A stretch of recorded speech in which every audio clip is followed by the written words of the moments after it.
प्रिय बच्चों, आप सभी को राकेश तिवारी का प्यार भरा नमस्कार।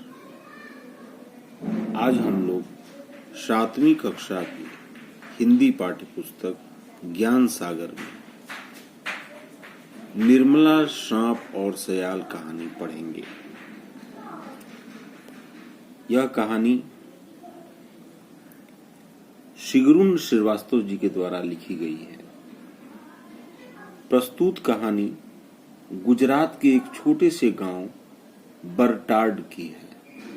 इस कहानी में दो सहेलियों निर्मला और सयाल के बनते बिगड़ते रिश्तों को दिखाया गया है, जिसके अंतर्गत जो निर्मला अपनी हमउम्र सहेली सयाल से चिढ़ती थी, वही उससे प्यार करने लगती है और इस प्यार के प्रमाण के रूप में अपनी मोतियों की सुंदर माला सयाल को देती है। इस हृदय परिवर्तन के पीछे का सच यह है कि जब निर्मला विकट परिस्थितियों में फंस जाती है, तब सयाल उसका साथ देती है और उसको बचाती है। इस प्रकार यह कहानी हमें यह सीख देती है कि अगर हम अच्छे हैं, हमारी सोच अच्छी है, तो एक न एक दिन हमें इसका पुरस्कार अवश्य मिलता है। इस कहानी में यह पुरस्कार सयाल को मिलता है।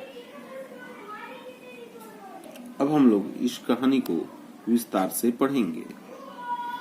निर्मला को अपनी सहेलियों में सयाल लहनू भाई भोया बहुत बुरी लगती थी। सयाल के पिता का नाम लहनू भाई भोया था। सयाल के व्यवहार और गुणों की सभी प्रशंसा करते थे। निर्मला भला सयाल की तारीफ कैसे सह पाती। लोग सयाल की माँ से कहते, कलगी बेन, तुम्हारी लाडली बड़ी होनहार है। उसकी प्यारी सी मुस्कान सबको खुश कर देती है। प्यारी सी मुस्कान, निर्मला चिढ़कर बुदबुदाती। दांत निकाले रहती है और लोग कहते हैं प्यारी सी मुस्कान। लेकिन निर्मला मन ही मन यह तो मानती है कि सयाल की मुस्कान बहुत प्यारी है।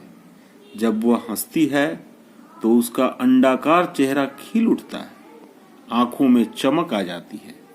उसकी छोटी पतली नाक ऊपर को उठ जाती है और उसके गालों में दो छोटे छोटे गड्ढे दिखने लगते हैं। सयाल की मुस्कान तो मोहक थी, किंतु उसकी पोशाक उतनी आकर्षक न थी। पैबंद लगे कपड़ों से उसकी गरीबी झांकती थी। उसके हाथ में पड़ी चूड़ियां भी उतनी सुंदर न थी जितनी निर्मला की चूड़ियां थी। यह भी सच है कि गुजरात के उस छोटे से आदिवासी गांव बरटाड में इतनी सुंदर गले की माला किसी और के पास न थी जैसी निर्मला के पास थी।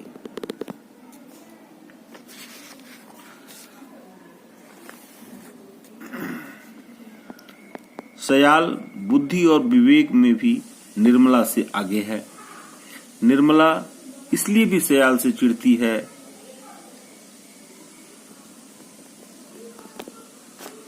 सयाल को स्कूल जाना अच्छा लगता है और निर्मला हरदम इस मौके की ताक में रहती है कि स्कूल छोड़कर खेतों में जाने को मिल जाए।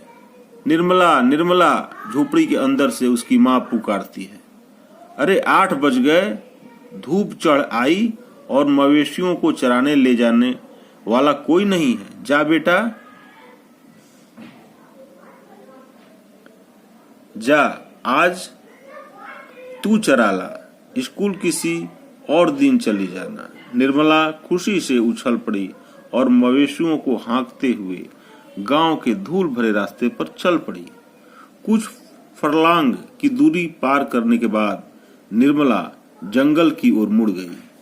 वहां कुछ ही दूरी पर थोड़ी सी खुली हुई जगह थी, जहां मवेशी आराम से चराए जा सकते थे। अचानक ही वह जोर से गुस्सा होकर बड़बड़ाई, कारण यह था कि जिस बरगद के पेड़ की छाया में उसका अड्डा था वहां आज कोई बैठा था। पेड़ के तने से टिकी पीठ देखकर ही वह समझ गई कि वह सयाल है। गायों की घंटियों की आवाज सुनकर सयाल ने उधर उधर देखा। वह निर्मला को देखकर बहुत खुश हुई और हाथ हिलाकर उसे बुलाने लगी, ए निर्मला, इधर आ जा छाया में। लेकिन सयाल की उपेक्षा करती हुई निर्मला थोड़ी आगे निकल गई। निर्मला के मवेशी नरम घास खोजने के लिए बिखर गए। निर्मला इधर उधर देखकर सोचने लगी कि वह किधर जाकर बैठे। आखिर उसने एक झाड़ी देखी जिसकी छाया में वह बैठ सकती थी। वह घुटनों के बराबर ऊंची घास के बीच में से होती हुई वहां पहुंच गई।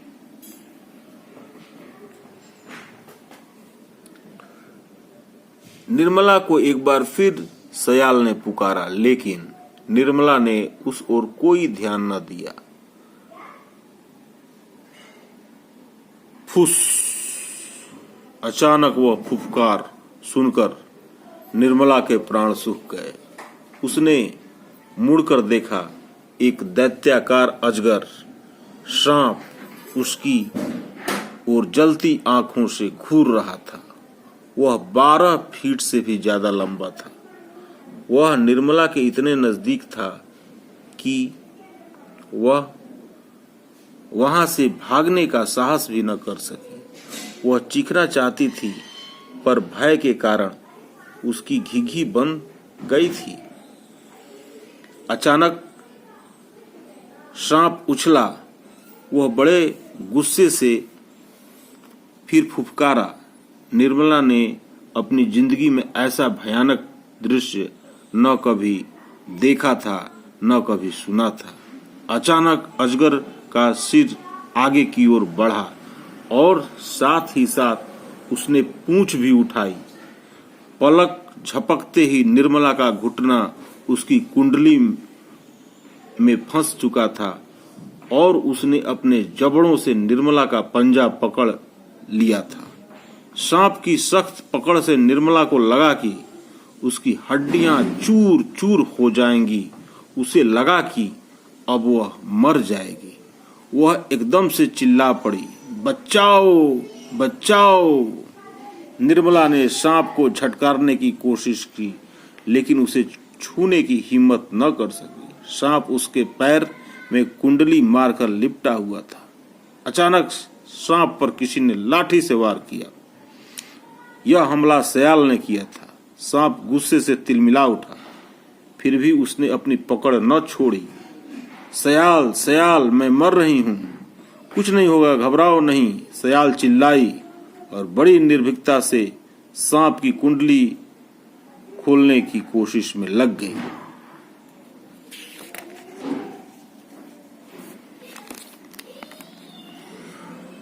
मुझे इसका जहर चढ़ रहा है, निर्मला चिल्लाई। अरे यह अजगर है, इसके जहर नहीं होता, सयाल बोली। लेकिन मैं तो हिल ही नहीं सकती। तुम डरी हो, घबराओ मत, थोड़ा शांत रहो, मैं तुम्हारी मदद के लिए हूं ना।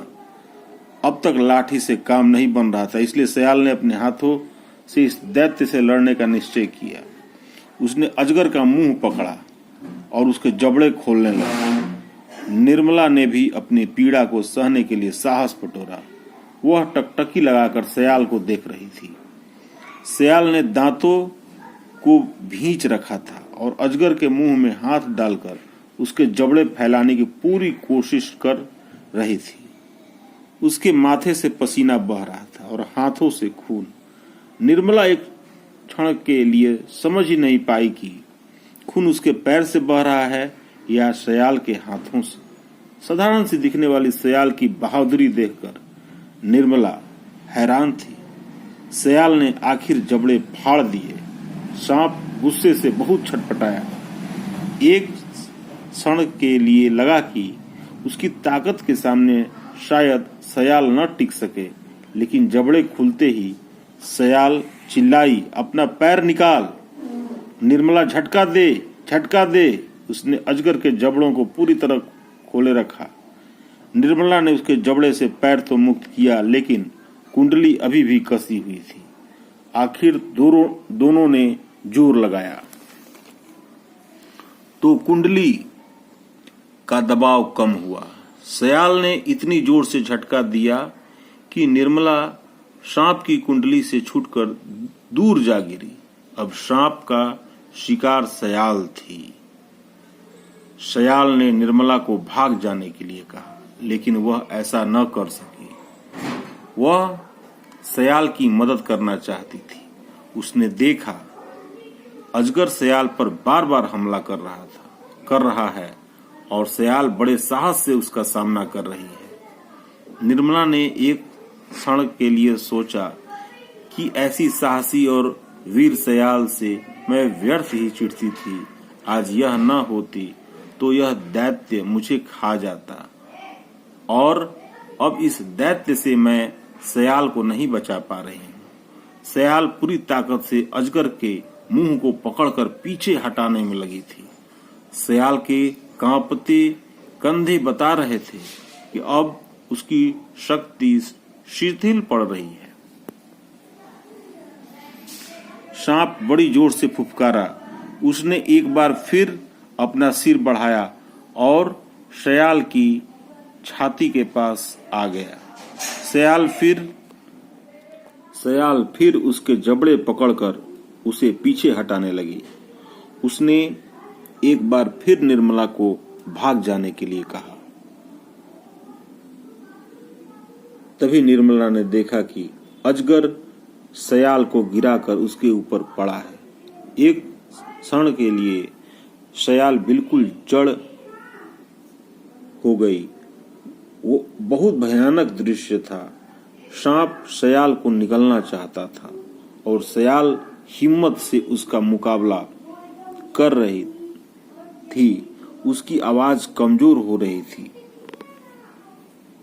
निर्मला ने सयाल की धीमी आवाज सुनी, भाग जा निर्मला।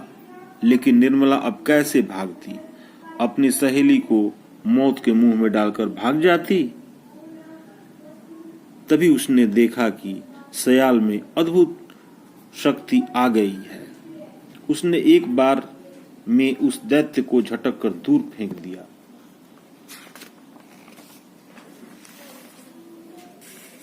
और बिजली की तरह भाग खड़ी हुई। भाग चल निर्मला, मवेशियों को भी ले चल। अब निर्मला भी भागने लगी। उसने पीछे मुड़कर न तो देखा और न देखने का साहस कर सकी। बस भागती रही। कुछ देर बाद पीछे पीछे सयाल भी आ गई और निर्मला का हाथ पकड़कर दौड़ने लगी। वे दौड़ती रहीं और वहां जाकर रुकी जहां मवेशी शांति से चर रहे थे और कोई खतरा न था। दोनों बड़ी देर तक हाँफती रहीं और बिना कुछ बोले एक दूसरे को देखती रहीं। अचानक निर्मला की आंखों से आंसू बहने लगे और उसके होंठ थरथरा उठे। उसने सयाल से कहा कि अगर वह न होती तो सांप उसे मार डालता। सयाल ने उसे धैर्य बंधाया और कहा कि सब ठीक हो जाएगा। निर्मला ने सयाल को इस तरह देखा जैसे आज पहली बार उसे पहचान पाई है।